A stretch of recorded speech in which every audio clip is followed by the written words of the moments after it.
আসসালামু আলাইকুম। আজকে আপনাদেরকে শোনাবো একজন খারাপ যুবকের ইসলামের দিকে ফিরে আসার গল্প। আরবের এক ছোট্ট গ্রামে বাস করত যুবক খালিদ। সে নামাজ পড়তো না, মিথ্যা বলতো, খারাপ বন্ধুদের সঙ্গে সময় কাটাতো এবং মানুষের কষ্টের কথা চিন্তাও করতো না। গ্রামের মানুষ তাকে ভালো চোখে দেখতো না। একদিন গভীর রাতে বন্ধুদের সঙ্গে ঘুরে বাড়ি ফেরার সময় সে একটি মসজিদের পাশ দিয়ে যাচ্ছিল। মসজিদ থেকে কুরআন তেলাওয়াতের সুমধুর আওয়াজ ভেসে আসছিল।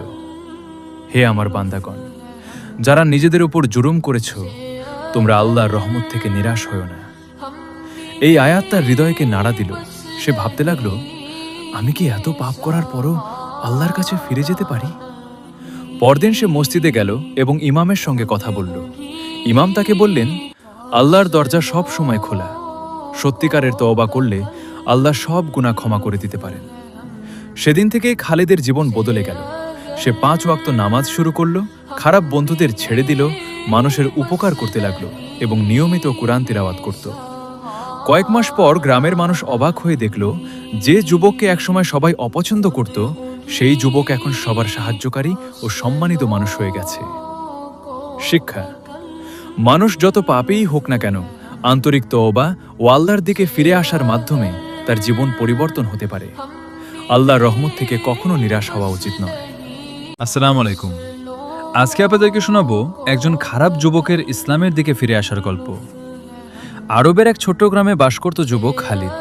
সে নামাজ পড়তো না, মিথ্যা বলতো, খারাপ বন্ধুদের সঙ্গে সময় কাটাতো এবং মানুষের কষ্টের কথা চিন্তাও করতো না। গ্রামের মানুষ তাকে ভালো চোখে দেখতো না।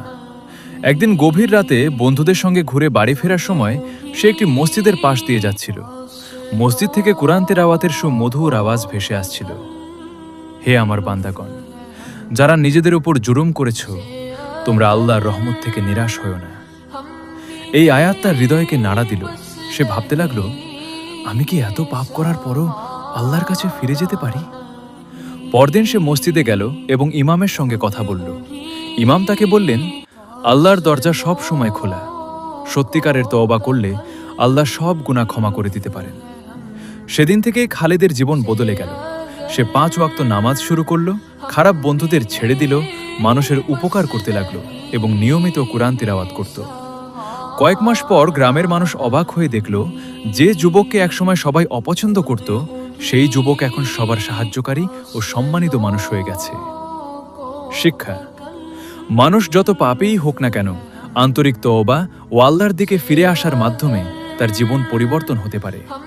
আল্লাহর রহমত থেকে কখনো নিরাশ হওয়া উচিত নয়। আসসালামু আলাইকুম। আজকে আপনাদেরকে শোনাবো একজন খারাপ যুবকের ইসলামের দিকে ফিরে আসার গল্প। আরবের এক ছোট্ট গ্রামে বাস করত যুবক খালিদ। সে নামাজ পড়তো না, মিথ্যা বলতো, খারাপ বন্ধুদের সঙ্গে সময় কাটাতো এবং মানুষের কষ্টের কথা চিন্তাও করতো না। গ্রামের মানুষ তাকে ভালো চোখে দেখতো না। একদিন গভীর রাতে বন্ধুদের সঙ্গে ঘুরে বাড়ি ফেরার সময় সে একটি মসজিদের পাশ দিয়ে যাচ্ছিল। মসজিদ থেকে কুরআন তেলাওয়াতের সুমধুর আওয়াজ ভেসে আসছিল। হে আমার বান্দাগণ, যারা নিজেদের উপর জুলুম করেছ, তোমরা আল্লাহর রহমত থেকে নিরাশ হও না। এই আয়াত তার হৃদয়কে নাড়া দিল। সে ভাবতে লাগলো, আমি কি এত পাপ করার পরও আল্লাহর কাছে ফিরে যেতে পারি? পরদিন সে মসজিদে গেল এবং ইমামের সঙ্গে কথা বলল। ইমাম তাকে বললেন, আল্লাহর দরজা সব সময় খোলা। সত্যিকারের তওবা করলে আল্লাহ সব গুনাহ ক্ষমা করে দিতে পারেন। সেদিন থেকেই খালিদের জীবন বদলে গেল। সে 5 ওয়াক্ত নামাজ শুরু করল, খারাপ বন্ধুদের ছেড়ে দিল, মানুষের উপকার করতে লাগলো এবং নিয়মিত কুরআন তিলাওয়াত করত। কয়েক মাস পর গ্রামের মানুষ অবাক হয়ে দেখল, যে যুবককে একসময় সবাই অপছন্দ করত, সেই যুবক এখন সবার সাহায্যকারী ও সম্মানিত মানুষ হয়ে গেছে। শিক্ষা: মানুষ যত পাপেই হোক না কেন, আন্তরিক তওবা ও আল্লাহর দিকে ফিরে আসার মাধ্যমে তার জীবন পরিবর্তন হতে পারে। আল্লাহর রহমত থেকে কখনো নিরাশ হওয়া উচিত নয়।